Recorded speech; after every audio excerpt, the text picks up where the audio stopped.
Buenas tardes y bienvenidos a la presentación de hoy de la profesora Cristina Rivera Garza. Este evento es parte de la serie de eventos públicos para el 2020-21 del Centro Interdisciplinario de Humanidades Democracia Viva, que ha estado explorando las condiciones bajo las cuales la democracia puede florecer, las fuerzas que la ponen en peligro y las intervenciones políticas, sociales y culturales necesarias para que la democracia prospere y pueda realizar todo su potencial como sistema político inclusivo, equitativo y justo.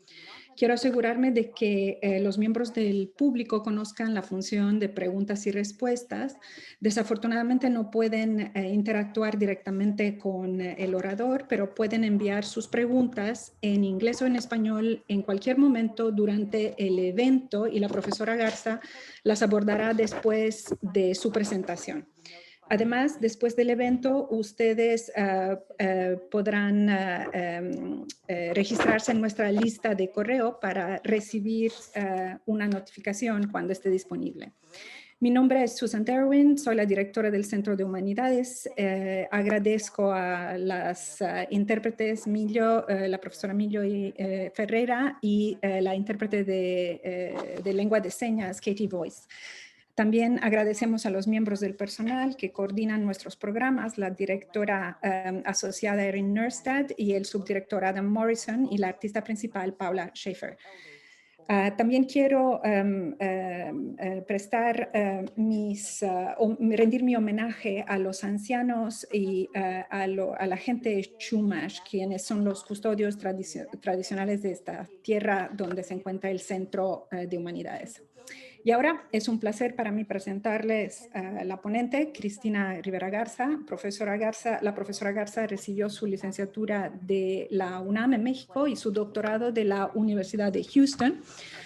Estuvo en la Universidad Estatal de San Diego, en el ITESM, en Toluca, también en UCSD, antes de unirse a la Facultad de la Universidad de Houston en 2016. Es una profesora distinguida de estudios hispanos y escritura creativa y la directora del programa de doctorado de escritura creativa en español.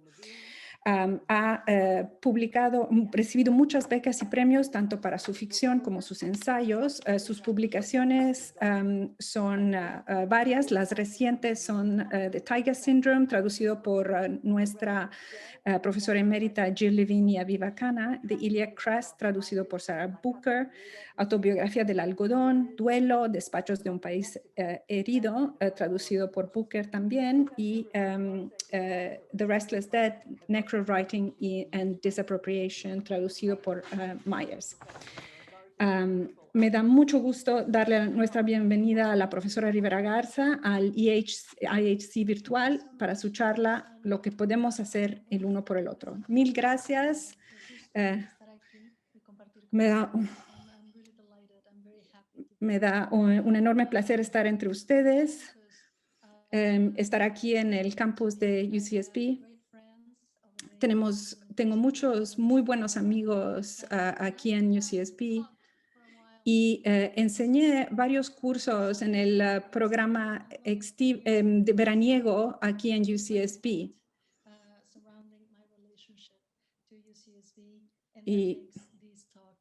Y hay mucho más que tiene que ver con mi relación con UCSB, así que estoy agradecida particularmente por estar aquí.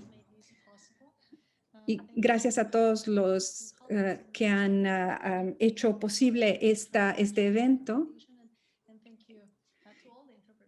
Y gracias a todos los intérpretes. Lo que pienso hacer hoy es voy a leer y a hablar alternando, sobre todo desde mi último libro, Duelo,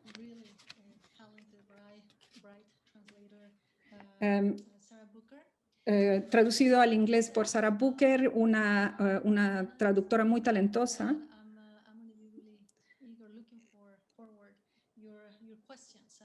Y luego al final tengo Me encanta la idea de poder contestar sus preguntas. Es un privilegio para mí poder traducir el diálogo que tiene el autor con el idioma y entonces eso voy a agarrar algunas de mis notas simplemente para orientarme. Déjeme ver.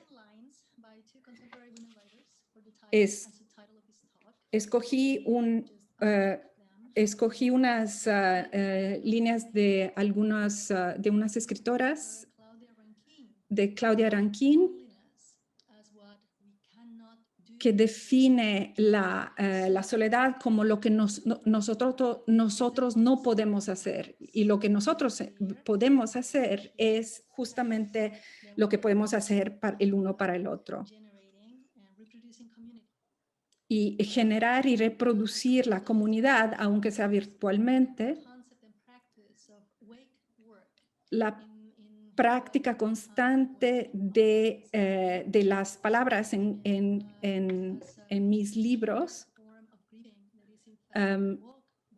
Entonces, considero que la palabra sea una forma de compartir el duelo, una forma social de duelo. Y entonces esto ayuda para guarecerse del dolor.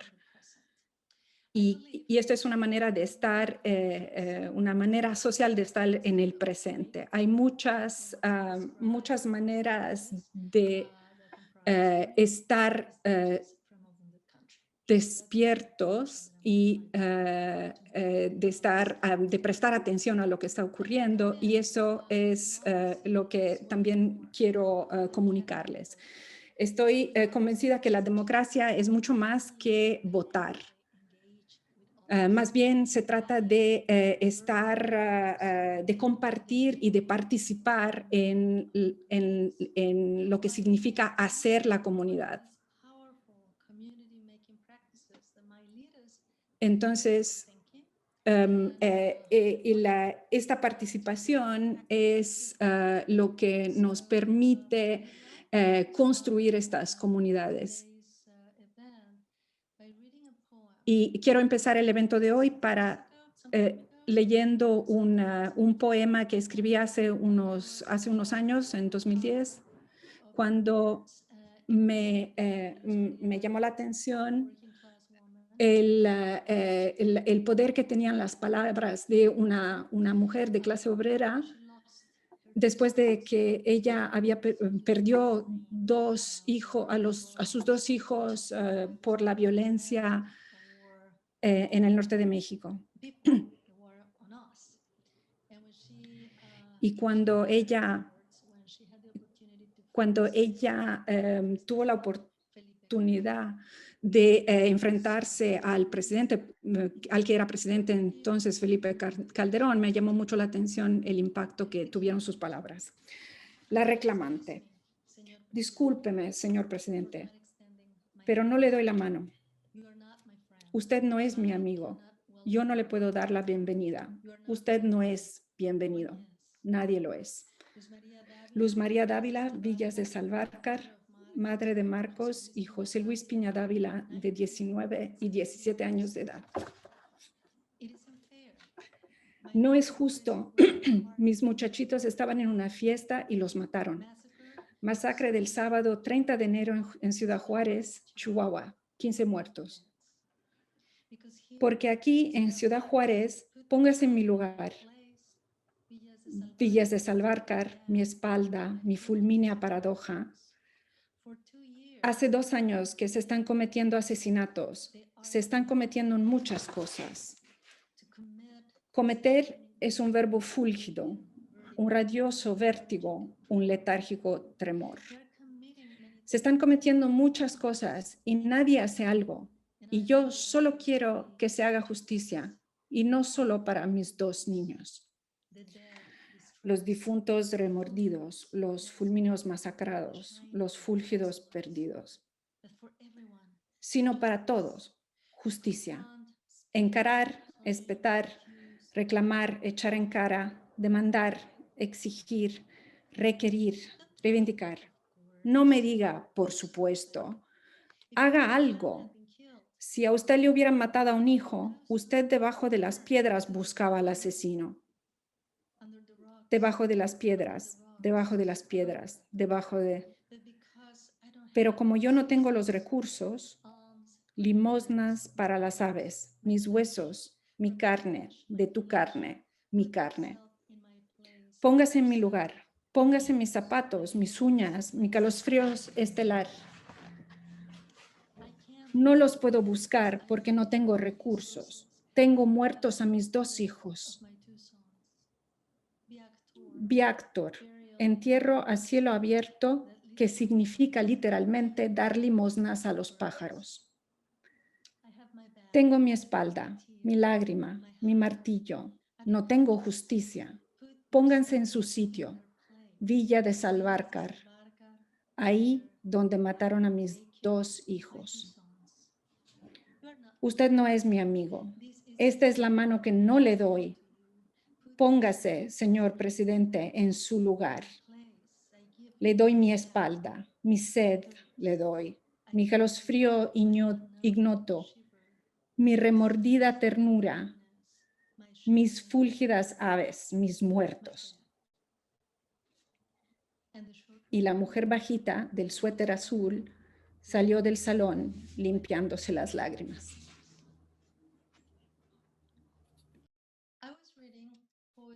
Estaba leyendo poesía de Ramón López Velarde cuando de repente encontré un artículo de Rodríguez que era sobre un atentado que pasó en Calderón, Ciudad Juárez, una de las ciudades más violentas del mundo. Y me conmoví, temblaba, sobre todo por las palabras que el periodista escribió, palabras de resiliencia. Sabía que inmediatamente yo no tendría que escribir un poema sobre estas palabras, pero sino incorporarlas para llevarlas a más allá y para otras audiencias. Aquí, pues no tenía una voz, la voz ya existía, pero mi tarea era configurar un espacio para compartir el duelo. Y fue el primer paso para el despertar de ese trabajo, para un trabajo despierto. Pues yo me negué a aceptar lo que en realidad creció, sobre todo en el sentido del cuidado con los otros. El tiempo existe. Nosotros somos formados por el tiempo. Controlar el tiempo es importante y nuestro tiempo también depende de los otros, de nuestros deseos, de rechazos, indiferencia. Somos removidos de nosotros mismos, lo que nos lleva a indolencia. Es difícil traducir la palabra dolerse. To hurt, to feel hurt. Nuestros compañeros pueden confirmarlo. Dolerse significa sentir el dolor con el otro. Así, dolerse significa, pero el énfasis en español creo que es más física del cuerpo, que nosotros vivimos el duelo, cuando vivimos el duelo, vivimos este dolor. Y tenemos que llevar en consideración la pregunta que está detrás de estas tragedias que llevan a esos problemas sociales. Entonces, la idea de en opuesto a indolencia, la dolencia, cuando uno piensa que está aislado y solo, podemos pensar en el potencial, en lo que nosotros podemos en realidad ser para los otros y por los otros. Víctimas no son actores, pues nuestra capacidad de articular lengua viene también de esta capacidad que tenemos de articular las palabras con nosotros y con los otros. La lengua, el lenguaje, puede venir como, por ejemplo, un dicho religioso. De alguna manera nos permite que identifiquemos las causas de nuestros problemas de manera orgánica, conectado a lo que está a nuestro alrededor y cómo nosotros nos encontramos en este mundo. Así que ahora estoy moviéndome a otra discusión que tiene que ver con la migración. Vivimos en un país que está construido por la fuerza de los inmigrantes. Escuchamos, sí, muchas historias de inmigración y algunas son muy difíciles de contárselas porque están relacionadas con trauma. Yo, por ejemplo, pienso en mis abuelos paternos que cuando hablaban de su jornada dura y sus experiencias, y hablo también en autobiografía de algodón, de Autobiography of Cotton en inglés, pues mis abuelos de parte del padre, cuando fueron al México, el altiplano, por ejemplo, se fueron a la región del algodón de México y crecieron ahí, trabajaron ahí y formaron familias en los Estados Unidos. Y después, en 1930, con una ley anti-inmigratoria del presidente que fue muy dura, específicamente esta ley tenía como núcleo los inmigrantes mexicanos. Y pensando en mis abuelos,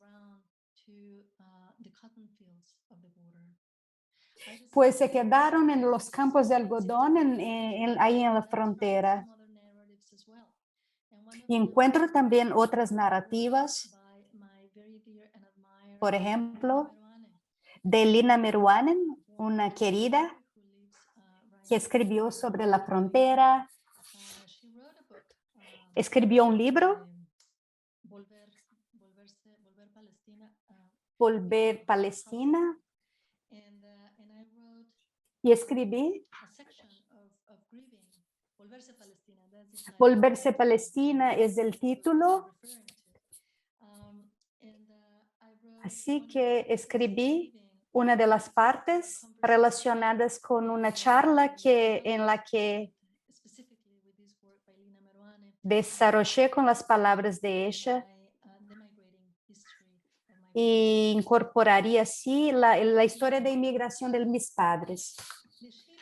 Una tradición de largas caminatas. Los barcos zarpaban desde Haifa, dice Meruane, y descansaban en algún puerto del Mediterráneo, Génova o Marsella, antes de continuar a América con sus sótanos de tercera llenos de árabes ratones, cucarachas hambrientas. Dice que esos árabes eran cristianos ortodoxos y que dejaban sus tierras portando pasaportes otomanos. Huían del servicio militar, que es lo mismo decir que huían de la guerra donde serían carne de cañón. Huían porque quedarse era una imposibilidad. un riesgo, una penitencia. Mis abuelos paternos hicieron lo mismo. Escapaban del hambre que provocaban los años de sequía. Huían de la desposesión de tierras que habían causado las políticas del presidente Porfirio Díaz. Dejaban atrás esa pobreza radical en que una enfermedad estomacal como la disentería era una condena de muerte. Dice José Revueltas en esa novela sobre el norte mexicano que es El luto humano, que los pobres es una novela que yo les recomiendo, de hecho, El luto humano. Es una novela sobre el norte mexicano, la frontera, y que los pobres que buscaban un sitio propio en la tierra no tenían de otra más que caminar fervientemente. Caminar, que de eso dependía su vida. Aunque las vías del tren que unían a San Luis Potosí con la frontera se tendían desde fines del siglo XIX. Creo que mis abuelos, que no tenían un quinto por lo demás, caminaron todo el camino al norte. Como decía Revueltas, justo, preciso, indispensable caminar, ahora que no tenían sitio. Caminar intensamente, solo que sin meta, huyendo.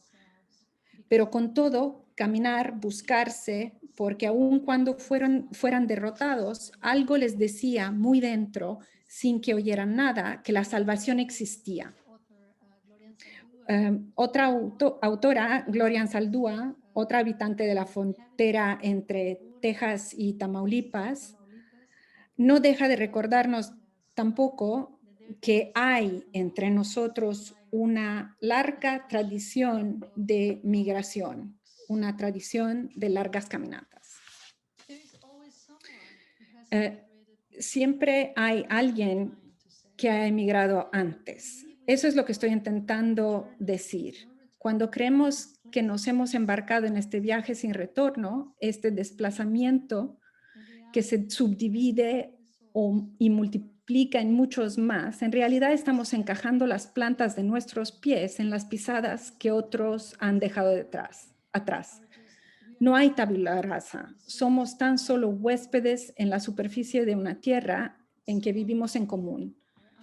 Alguien estuvo aquí, donde yo estoy, y alguien más estará aquí después de mi estancia. Alguien hablaba este idioma, un idioma que fue negado una y otra vez. Las razones de esa ausencia son el asunto mismo de la política. Las razones de la presencia son una cuestión de ética. Entre ellos y nosotros, en cualquier caso, hay un puente que tiene una memoria fuerte, porque es orgánico y material, porque nos afecta a nosotros y nosotros lo afectamos a él. Quienes escribimos desde los Estados Unidos no podemos darnos el lujo de olvidar que seguimos escribiendo en migración.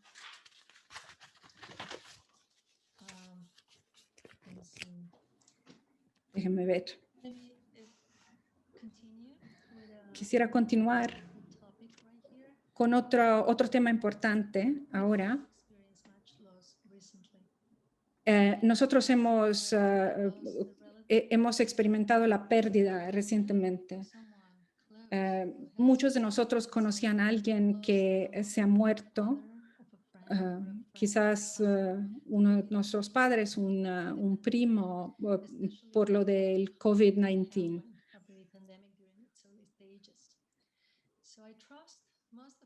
Estoy segura de que muchos de nosotros y que todos ustedes han recibido una parte o las dos inyecciones de la vacuna.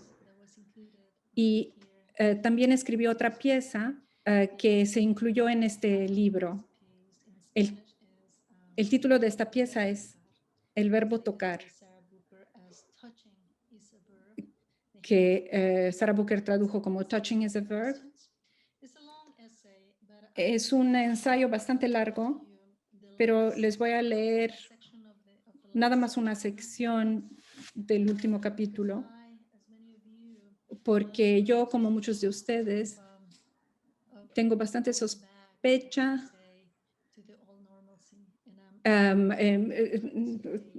No quiero en realidad volver a lo normal, entre comillas, de lo que había antes.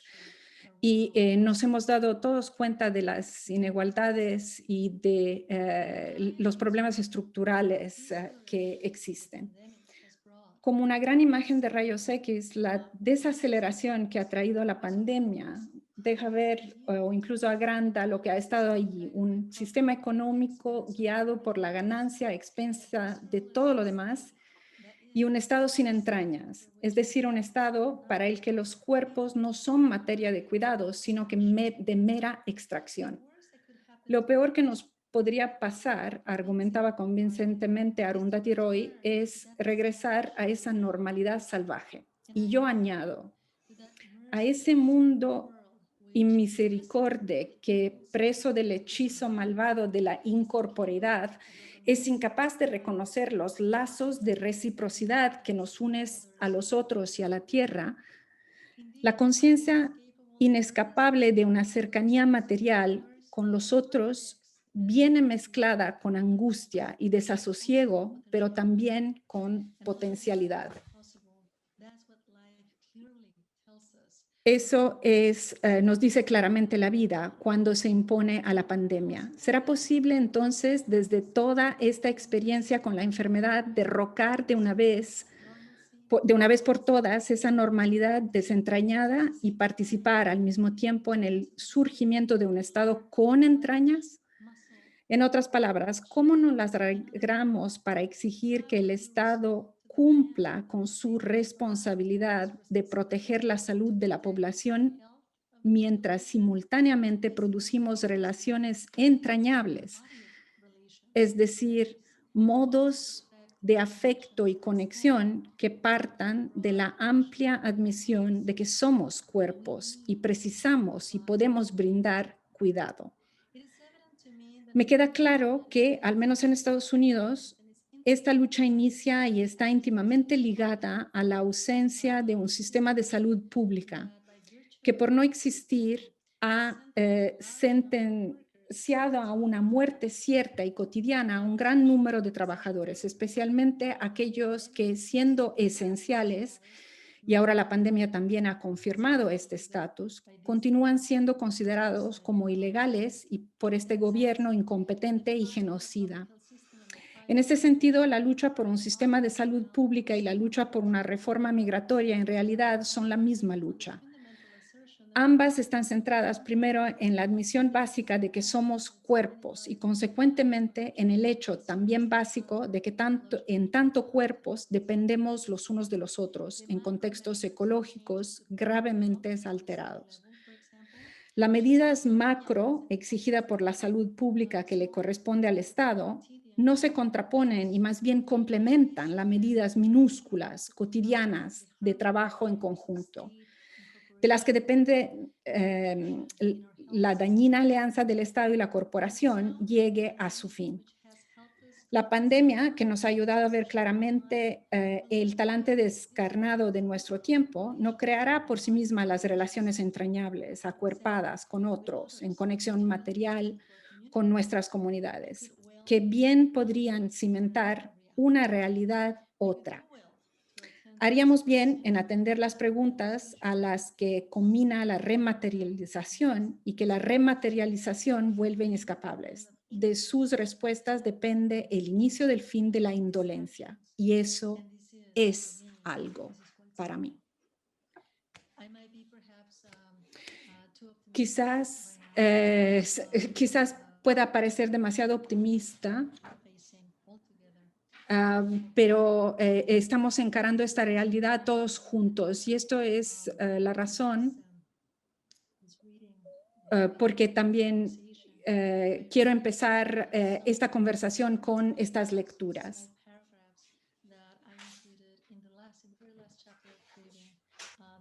Por ejemplo, esta parte una parte que se llama seguir escribiendo.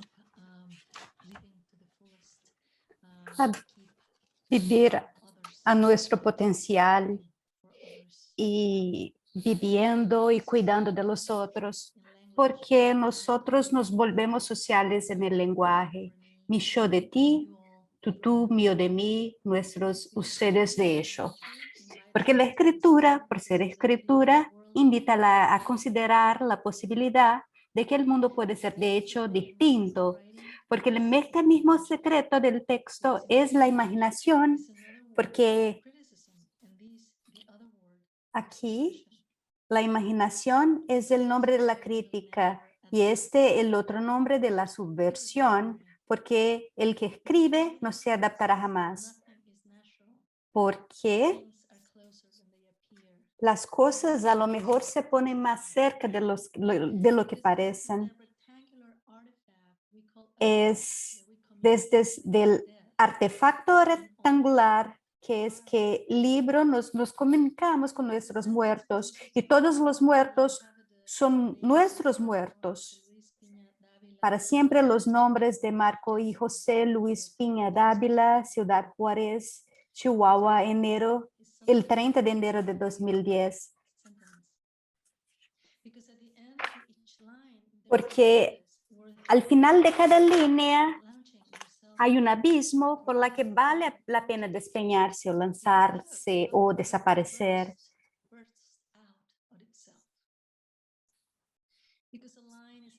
Porque una línea es una imprecación a un ser o un rezo. Porque el terror se detiene ahí donde se detiene inscrita la palabra terror. Porque hay voces que vienen de lejos, de abajo, de más allá.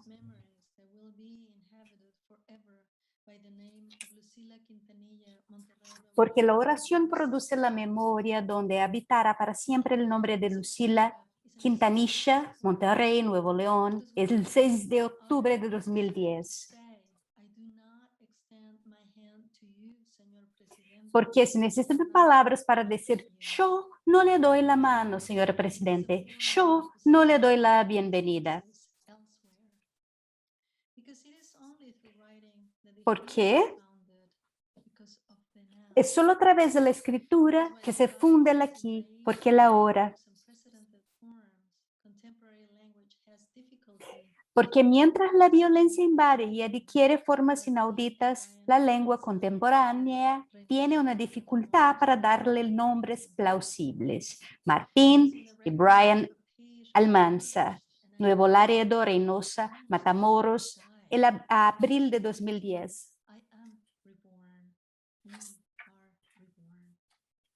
Because the word shard, the word soldier, the word impunity. ¿Por qué la palabra izquierda, la palabra soldado, la palabra impunidad? Porque es una forma la más definitiva del plural. Porque ante las preguntas, ¿vale la pena levantarme en la mañana temprano solo para seguir escribiendo? ¿Puede la escritura, de hecho, algo contra el miedo y el terror? ¿Desde cuándo una página ha detenido una bala?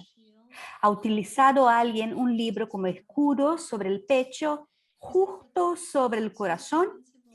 ¿Hay una zona protegida de alguna manera invencible alrededor de un texto? Es posible, por no decir deseable, empuñar o blandir o alzar una palabra. Mi respuesta sigue siendo sí.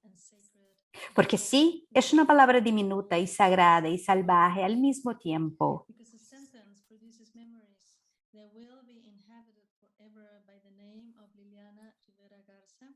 Mexico City, July 16, 1990.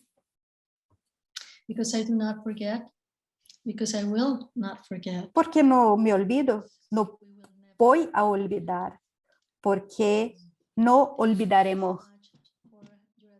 Muchas gracias por la atención. Y ahora me gustaría abrir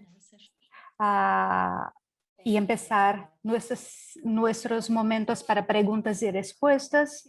Antes, sin embargo, ¿podrías, por favor, leer el poema en español también?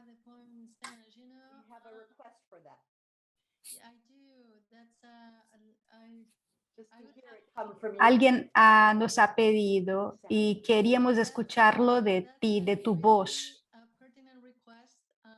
Es un pedido, pero me tomará un tiempo para llegar al tema en español, a la página, pero podemos hacerlo después. Ahora entonces, podéis poner vuestras preguntas y yo empiezo con las preguntas. Estaba hablando sobre el duelo y cómo eso es diferente. El dolor es diferente del duelo. Lo que me ocurre es que el duelo termina, pero este dolor que sentimos, que esa cosa que crea otras cosas, que es crítica y que nos abre a otro tipo de conciencia y afiliación, eso no. Entonces mi pregunta es, ¿podrías hablar por favor de la diferencia?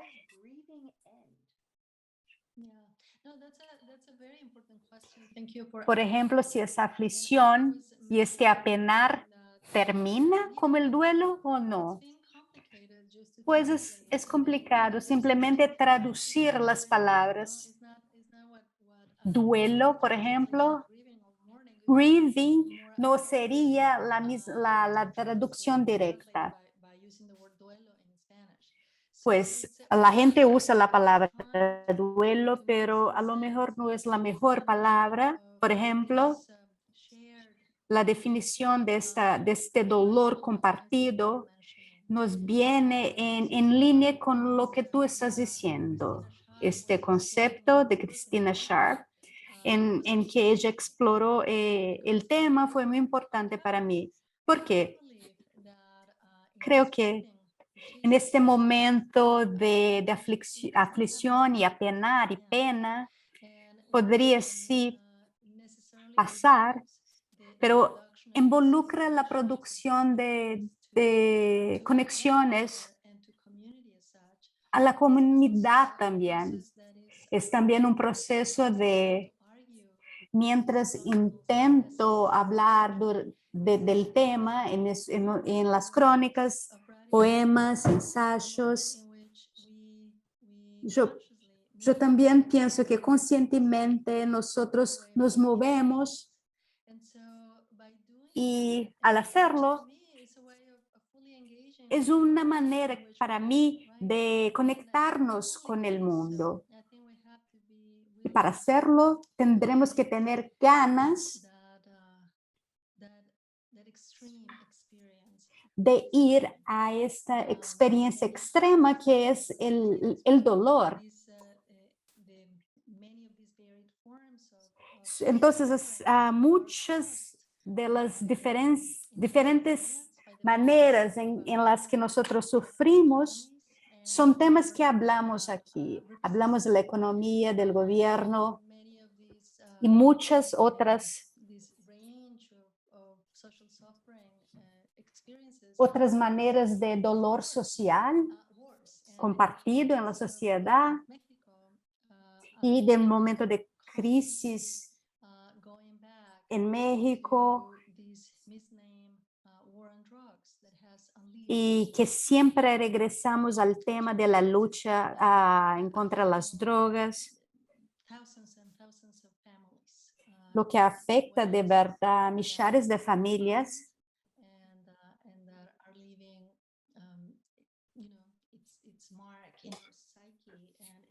Entonces está marcado en nuestra psique.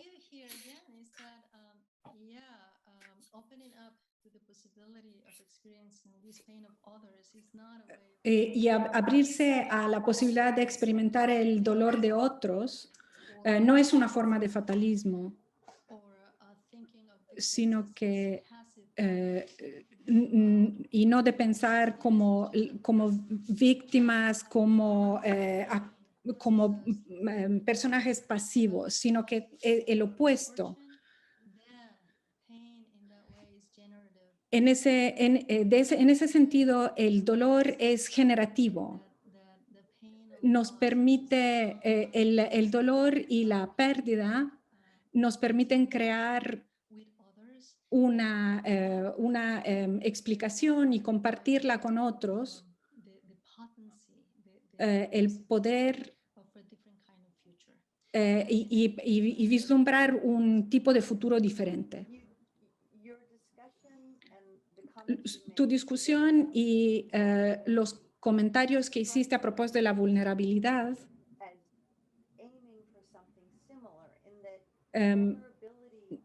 me hacen pensar que me hacen pensar que la vulnerabilidad se vuelve una fuente de fuerza. No es una amenaza, sino que el hecho de que haya una ubicuidad de la vulnerabilidad hace, bueno, como tú hablas de dependencia, etcétera, esa vulnerabilidad nos hace capaces de tomar nota, de ver, abrir los ojos. Nosotros pensamos en la vulnerabilidad como si fuera el quedarse sin defensa. En realidad es nuestro meollo, es nuestro ser humano, la manera de que nosotros somos únicamente humanos. También hace parte de esto bueno, el estar sin defensa. Eso es una situación artificial. Es algo al que nos impone alguien más de afuera, externamente. Pero esa vulnerabilidad, yo no podría escribir si no tuviera o si no tomara nota de esa vulnerabilidad, porque es la manera con que nos relacionamos con otras personas. Se relaciona con la proximidad. Y eso es importante para poder escribir. Entonces, compartir ese sentimiento, ese sentido de ser vulnerable, en realidad lo podemos controlar. Intento, por lo menos, yo estar en control de los mecanismos y las técnicas que necesito para escribir. Pero esta vulnerabilidad es presente y es una de las técnicas que utilizo para escribir, y también es presente en cualquier interacción social. Y entonces creo que deberíamos gozar de esa vulnerabilidad. Y me parece bastante extraño porque vivimos en un mundo donde en realidad se privilegia la autosuficiencia, la capacidad, la resiliencia. Mientras que yo pienso que el factor social, la dependencia de los unos con los otros es fundamental. Y nos permitiría crear un mundo en el cual verdaderamente quisiéramos vivir. ¿Podrías hablar de ¿podrías hablar de cómo representas los mismos sentimientos que te surgen cuando escribes y lees? Usé varias ideas, sobre todo de artistas mexicanos, que tienen los mismos problemas con la representación de las escenas de este mundo que es tan violento. Muchos materiales como cadáveres, pero también el más allá y claramente los nombres de las de las víctimas, pero en este momento no se me ocurren los nombres de los artistas y obviamente se me van a ocurrir al final de la conversación, como es típico, pero hay una interacción muy importante entre los artistas visuales, sobre todo porque nos permiten, porque nos abren caminos y en términos también de sanarse, entonces hay muchos aspectos del arte moderno, el arte performativo, que es fundamental también para mis aspectos creativos. Podríamos pensar en dolor como un acto activo que el cuerpo reconoce y en que prestamos respeto al dolor de los otros, pues es otra definición. Eso es una pregunta de Silvia Bermúdez. Voy a usarla. Voy a usar esta definición en el futuro sobre cuando tenga que hablar de mi libro.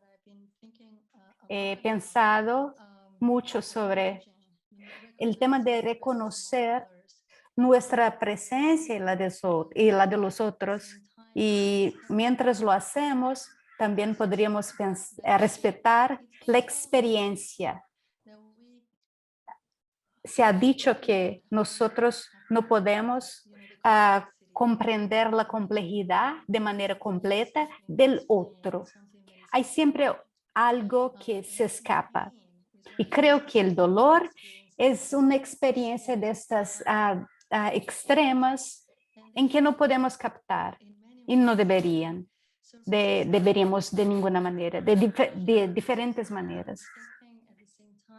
Como reconocemos esa diferencia y la respetamos a la vez, tenemos esta conexión y podemos hacer que esta experiencia sea que sea reconocido o no por nosotros, es una experiencia que vale la pena.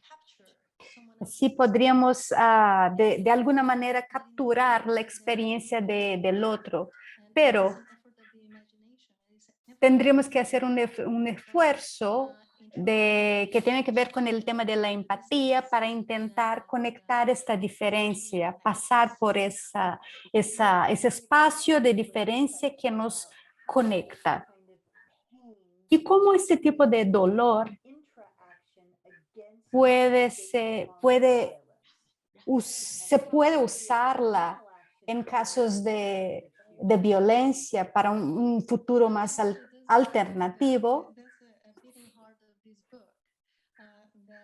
pues es el centro de alguna manera de este libro, que está relacionado con otro concepto que hablé un poquito en la presentación, que tiene que ver con los estados en entrañas. Mis compañeros están intentando interpretarlo ahora, que lo que tenemos que hacer es intentar crear o entender términos para usar esas palabras. En este caso, es un estado sin órganos, un estado sin entrañas. Y claro, quería hacer esta conexión entre entraña y entrañable, que es un adjetivo que significa que algo es bonito, fuerte, conectado. Es algo que estoy pensando aquí cronológicamente al inicio de los años 20, pensando en el bienestar de los ciudadanos y en todo que fue intentado crear por el Estado al final del siglo XX, la idea del liberalismo y quitar su responsabilidad. Así que nos convertiríamos en un estado sin entrañas. Y pienso que esta palabra entraña, pero también pienso que víscera, de un lado, tiene esa sofisticación de lo que quiero decir, pero también tiene que ver con temperamento. Es la idea de ser visceral. Ahí tenemos esta conexión lingüística. Entonces, lo que intento hacer en este libro es hablar de estos temas de sufrimiento social, que no es algo que de repente aparece de la nada. Es parte de un diseño, de un sistema político y económico, político organizado para sostener determinadas prácticas. Así, por eso digo que en este proceso de crear empatía y trabajar en relaciones empáticas cuando estamos hablando de dolor, para contestar esta pregunta sobre el origen de este dolor y vamos así a la raíz para procesar esta relación de manera profunda. Y creo que es toda esta discusión en realidad podría ser una discusión individualista, lo que una persona puede o no puede hacer, pero lo que estoy pensando es mover en una dirección diferente. En situaciones muy particulares, pensar cómo esas personas que están en contacto con otras, lo que esas personas pueden hacer para luchar y crear y reproducir prácticas en la comunidad. Lo que estamos haciendo, que deberíamos hacer, es traerlo todo en su potencialidad máxima. Regard. Could you speak to the concept of ¿Podrías hablar a propósito del concepto de transhumanismo? ¿Qué te parece si es cierto que el Estado corporativo en este momento está aventajándose de la pandemia para extraer ciertos un retorno sobre las inversiones que tienen que ver con el sistema de salud? Cuanto más pensaba en el dolor humano, tanto más me volvía sospechosa, digamos, o me daba cuenta de las relaciones estructurales.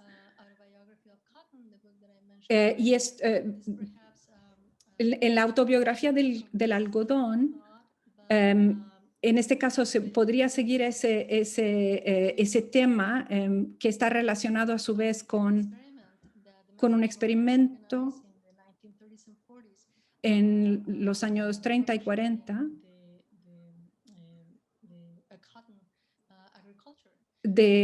sobre la agricultura basada en el algodón,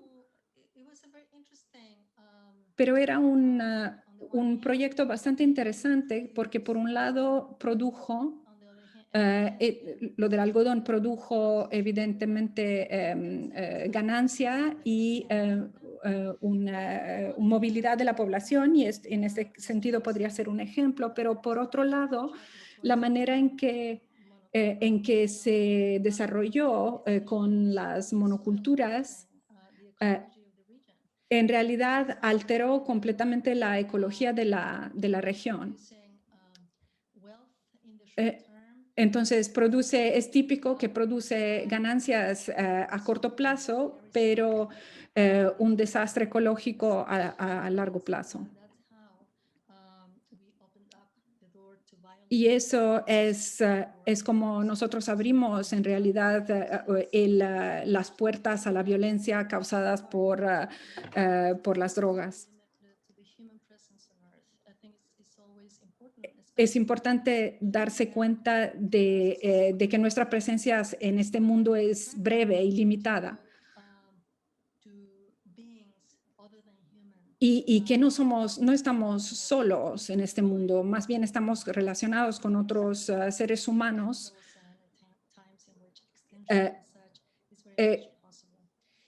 Y que tenemos que darnos cuenta que podemos causar una extinción masiva y el sistema capitalista es efectivamente lo que está produciendo. Lo que estamos viendo, intenté dirigirme a eso hablando de la nueva normalidad. Comparto las dudas y las preocupaciones que ustedes tienen seguramente. No quiero volver simplemente a la normalidad anterior, sino que quiero encarar la posibilidad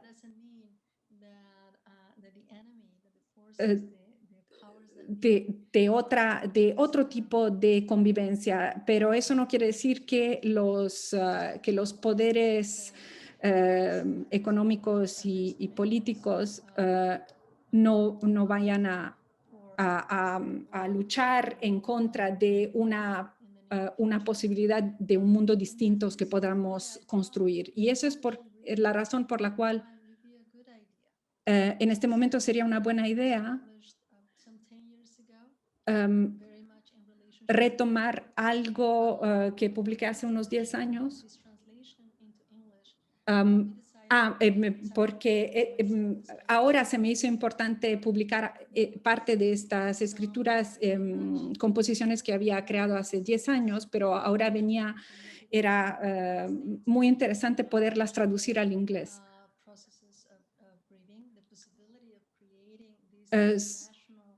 Sobre todo en un momento en que hay la posibilidad de construir una comunidad transnacional, una comunidad empática internacional.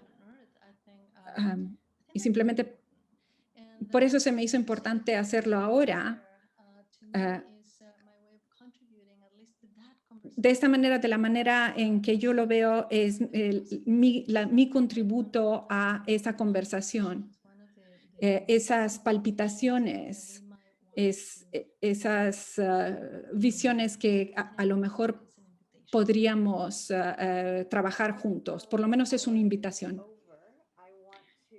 Nuestro tiempo ya se termina ahora. Mil gracias y quisiera decir que tuvimos efectivamente un diálogo. Pero lo que me llama mucho la atención es que tu propia escritura es un diálogo. Y es un diálogo donde puedes compartir también escuchar y compartir el duelo. Mil gracias por eso y gracias por compartir con nosotros. Mil gracias al público. Les pido que tomen el survey y que tengan una muy buenas noches. Gracias a todos.